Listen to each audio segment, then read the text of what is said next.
Fridays are awesome, especially when you join us for 10 minutes of international current events. I'm Carl Azus of the CNN Center. Our March 4th show begins with news out of North Korea.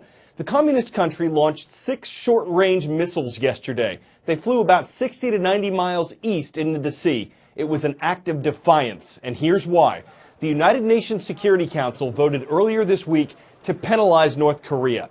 This organization is responsible for keeping international peace and security. Its members were angry with North Korea because in January it said it had tested an incredibly powerful nuclear bomb. And in February it said it had used a long-range rocket to put a satellite in orbit. The UN has sanctions, penalties in place to pressure North Korea to get rid of its nuclear and missile programs. Now more sanctions are coming. To please raise their hands. The US calls it a seismic shift in the way North Korea is dealt with. Unprecedented, groundbreaking, all the superlatives being brought out for the occasion. North Korea's response was swift. 6 short-range projectiles fired off their east coast. A clear sign the regime's not happy with the latest UN sanctions. Among the new and expanded restrictions, a mandatory inspection of all cargo going in and out of North Korea. A complete ban on small arms sales. A wider ban on luxury goods, a ban on aviation and rocket fuel, and limits on its sales of coal and iron ore. That last one, if implemented fully, could make a sizable dent in North Korea's exports. The US says coal exports alone account for around $1 billion of the country's annual income. The key to the sanctions' success is China, and how carefully it will police its almost 900-mile or 1,500-kilometre border with North Korea.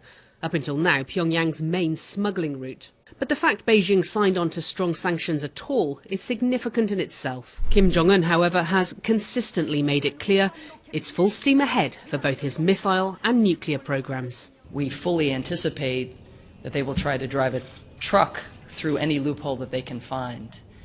But this resolution is so comprehensive.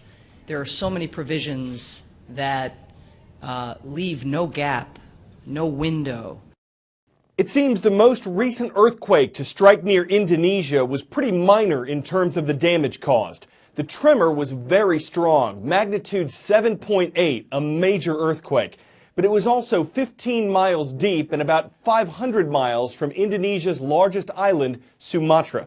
Still, it was enough to send people rushing to higher ground as tsunami warning sirens went off. This time around, no significant waves washed in. But in 2004, the island nation suffered catastrophic losses after a magnitude 9.1 earthquake hit near northern Sumatra and generated tsunamis that killed more than 200,000 people in countries all around the Pacific. Several deadly quakes have struck since then. Technology that would warn people of a quake is improving, but it has its flaws. If you're in the epicenter of an earthquake, you're going to get no warning. There's no time for that. The warning depends on the distance you are to the earthquake epicenter.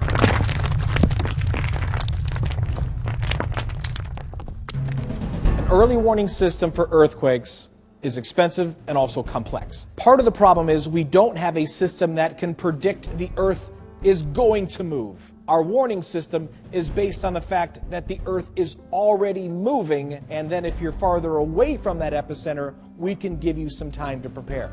Some minor time, but some time. Unlike a tornado warning where Doppler radar can see the rotation and issue a warning before the tornado, an earthquake warning happens when the Earth is already shaking. Another limitation is how close the sensor is to the epicenter. If the sensor is 10 miles away from the epicenter, it takes 5 seconds to get to that sensor. So the more sensors we get, the better the lead time we'll get as well. If we get 10 seconds notice of an earthquake that's happening, especially a big one, you can open up the elevators on the nearest floor. You can stop trains. You can stop all those things that are moving before the shaking gets there. This entire system works because the speed of light, or the speed of the warning going down the line, is 186,000 miles per second. The Earth, as it's wiggling and shaking along, is going at 2 miles per second. So if you're 30 miles away, your warning could be 15 seconds. It's 15 seconds that could save your life.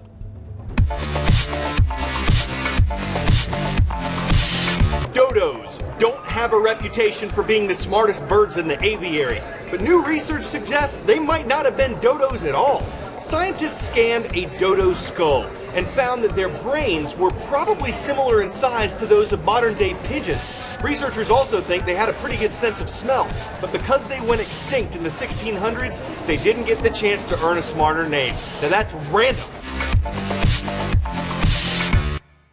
It used to take a whole video crew and maybe a helicopter to shoot someone mountain biking on rugged terrain or snowboarding a remote slope.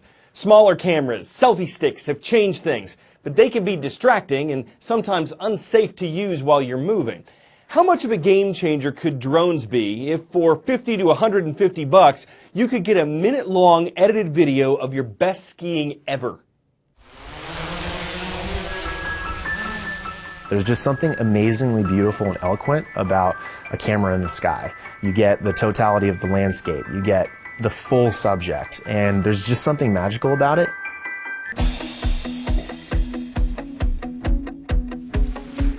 I think we're a little bit of a crossroads right now when it comes to outdoor stuff and documenting your own life. We've been playing around with GoPros for years, sticking cameras on our helmets, on our chests, selfie sticks.